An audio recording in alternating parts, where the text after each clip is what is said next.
Hello guys and gals, me Mutahar, and one day there will be a documentary on this topic. A documentary on how PC gamers and gamers in general were so tired of waiting for one console exclusive game, they decided to, in the span of 1 to 2 months, effectively make a game go from a black screen to nearly playable. Well, nearly playable is a bit of an asterisk, but getting to the point where I am seeing like 2 years worth of actual software development progress happen in like a crunch time of literally 60 days. Now, a couple, I would say a week, 2 weeks ago, I made a video regarding Bloodborne on PC.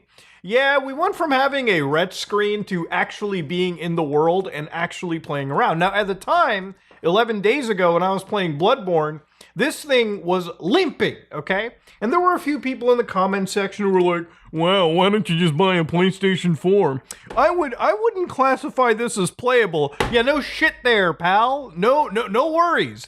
Now, for the record, I have a PlayStation 4. I have a copy of Bloodborne. In fact, I've bought another copy of Bloodborne that actually had the DLC on the disc. I really love physical media.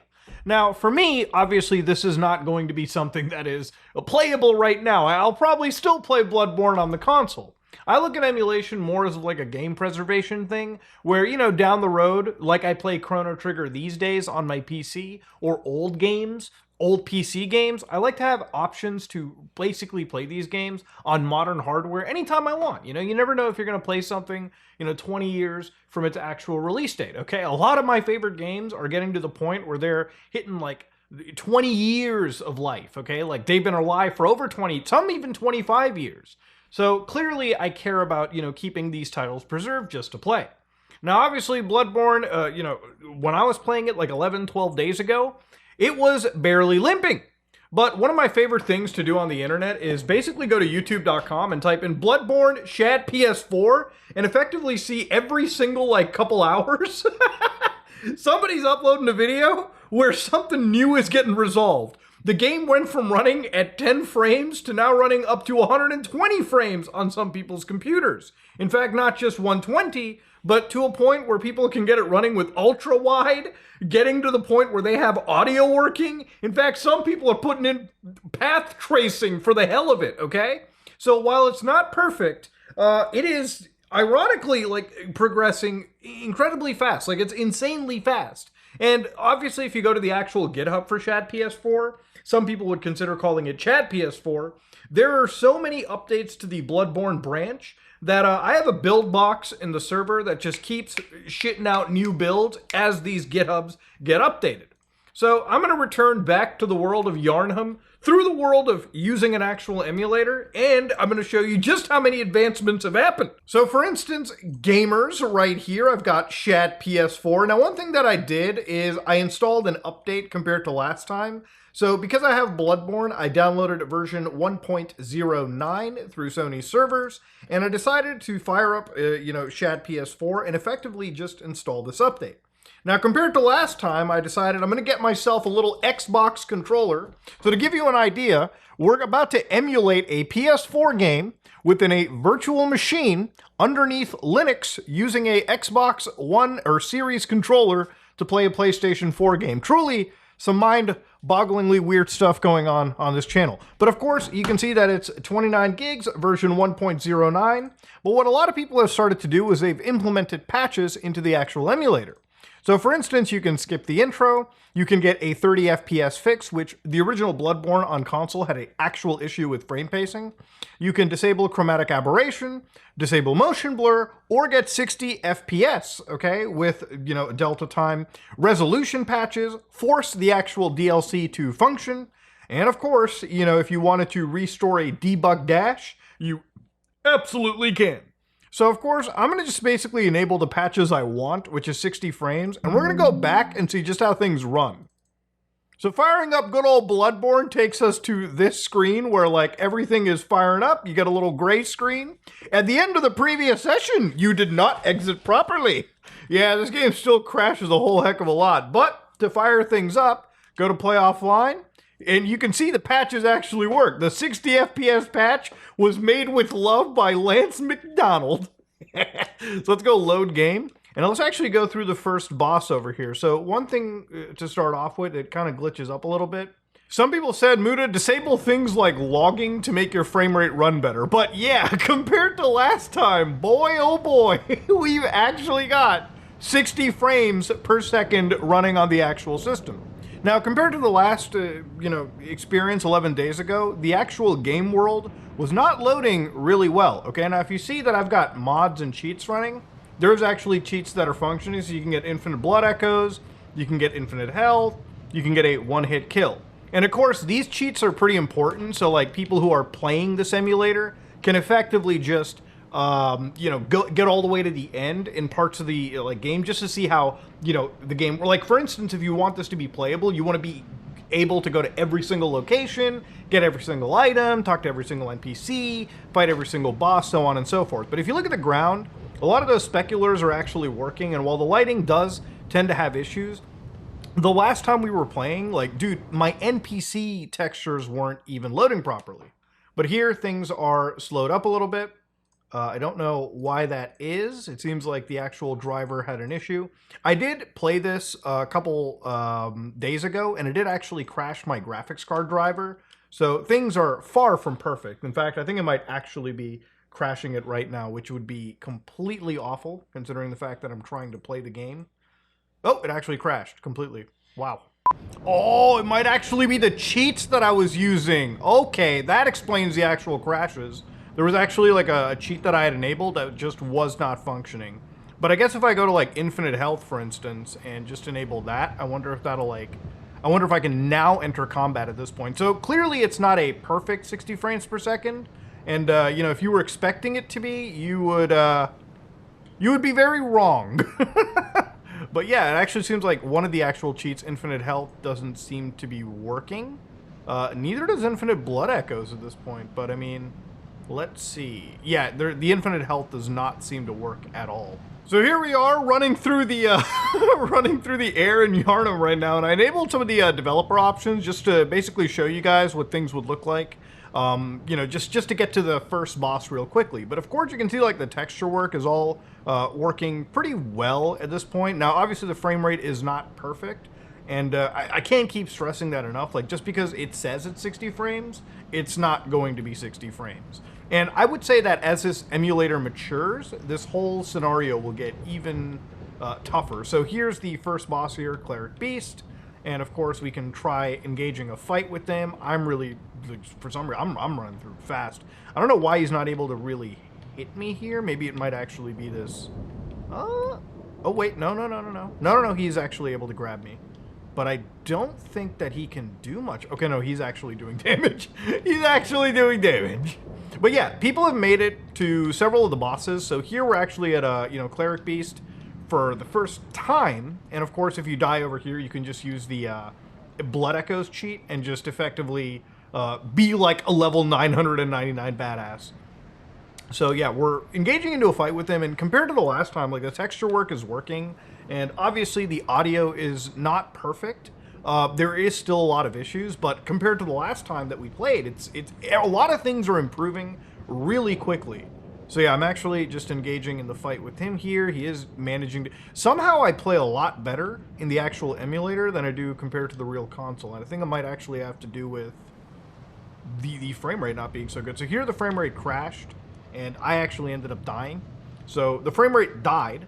And one of the things is, even similar to last time that I was playing it, a lot of these transition sections, for instance, just tend to have issues. So this TLS user, Malik, called using STD Malik. This causes an issue, which forces you to effectively kill the entire emulator and restart things from scratch. So this is what I say when it's like obviously far from playable. Like, if if it keeps constantly having you rebooting the game, it's not something that you would consider playable. So going back to it, at this point, things should allow me to actually level up in the game, so I can at least come back, talk to the doll over here, and at this moment in time, you can just effectively run a cheat that allow you to level up and at least beat the shit out of the Cleric Beast, and basically any boss with relative ease. So if you go over here to Infinite Blood Echo, and then go back, you can channel your echoes, and yeah, just crank everything to max right in the beginning. Oh, hell yeah, just like God intended a video game to be. Just immediately fight the Cleric Beast on, like, Your first run level with nothing to... Oh, wait, no, I think this is about max we can do here. So let's just...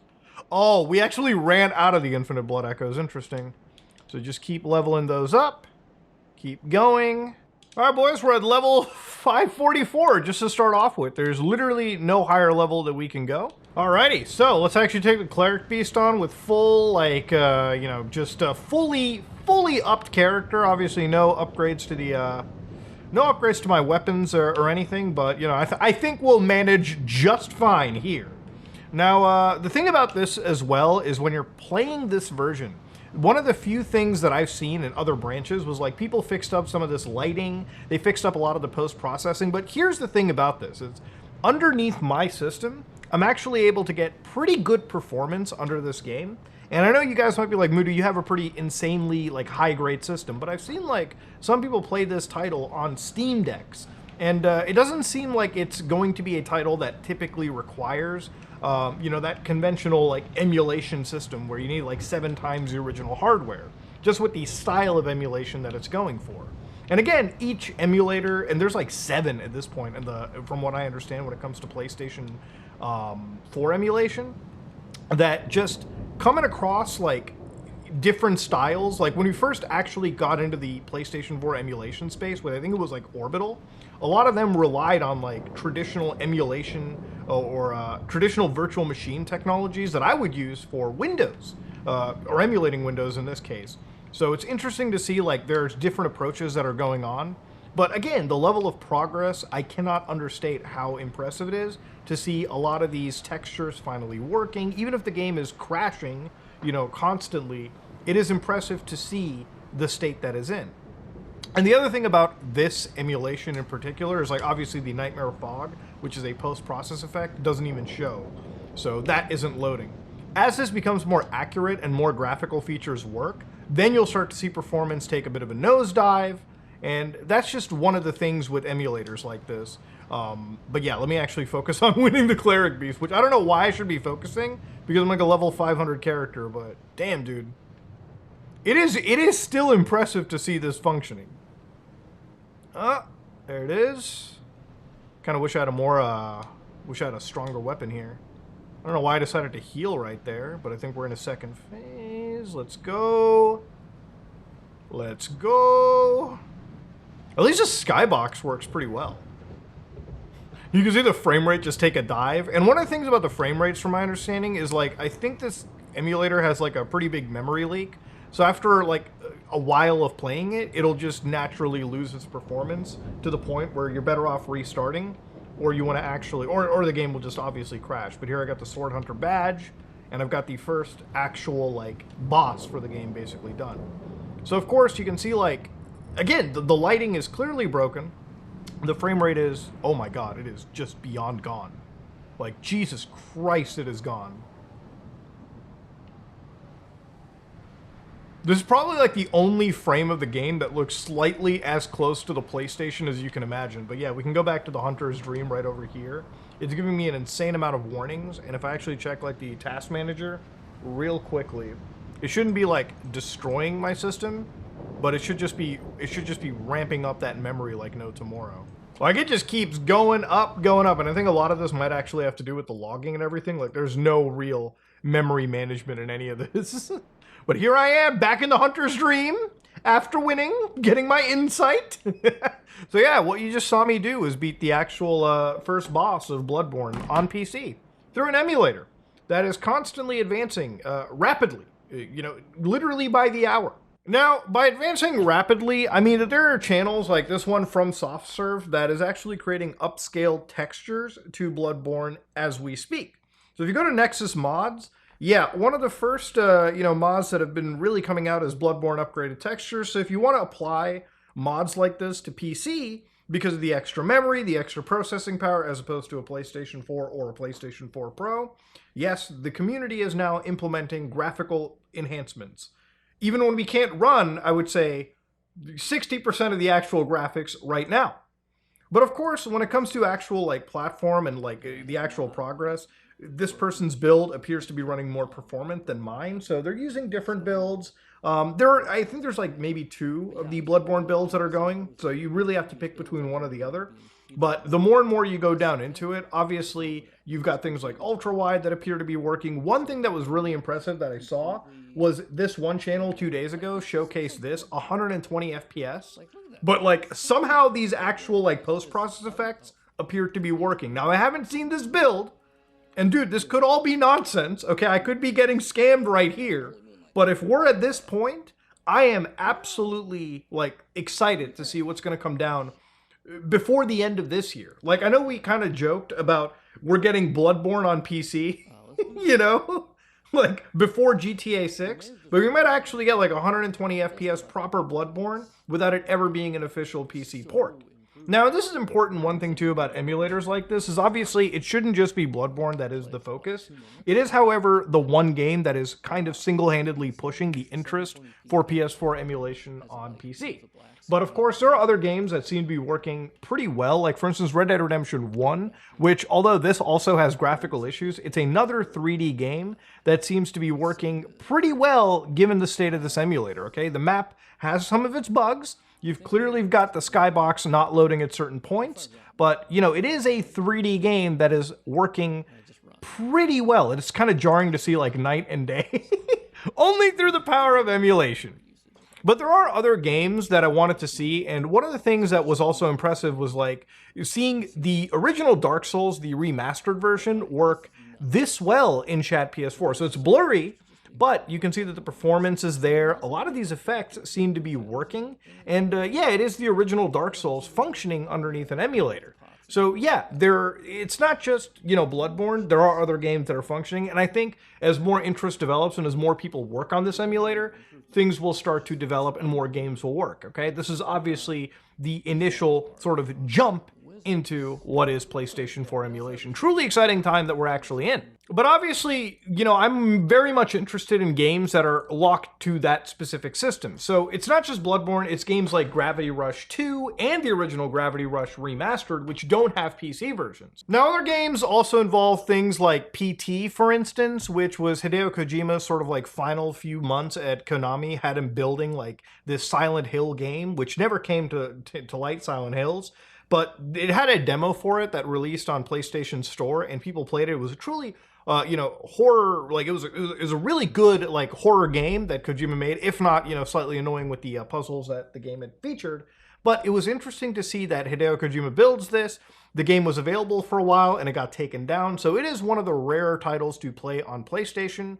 But utilizing, you know, this emulator, one day you too can play that exact version, you know, without, you know, Konami taking it away from you or Sony or anybody. Currently, the only real way that PC gamers are able to play something like that is through this right here. This is what is known as Unreal PT, which the actual download, I think, might have been paid for. I think somebody might have charged money for this. But I found this actually on itch.io. I don't know if the charging money thing is true, just because it is obviously using the assets of this PS4 title. But this is a very good approximation of what is PT. Obviously, it's not the original game, right? Like, it's just a very good Unreal Engine remaster of it, which the original was based off the Fox engine, which I don't even think like many games use anymore. But yeah, no, this is something that, you know, somebody had built, and it's cute to see, but obviously if you want to play the real sauce, it might one day be possible through this emulator and not just having a hacked system or a system that still runs PT. But, you know, that's really one of my things that I love about the PC community as well, too. It's like you really come across a lot of games that really only happen because of the PC community, right? Like a lot of these emulators, they exist so that, you know, things can be preserved. But also this is a community of people that produce like actual modifications to video games. Like if you're looking at this right here, you probably would be like, man, what game is this? It's a survival horror game based off of like, you know, Bloodborne, System Shock. It's called Divine Frequency, and it's literally something that runs on the GZ Doom engine.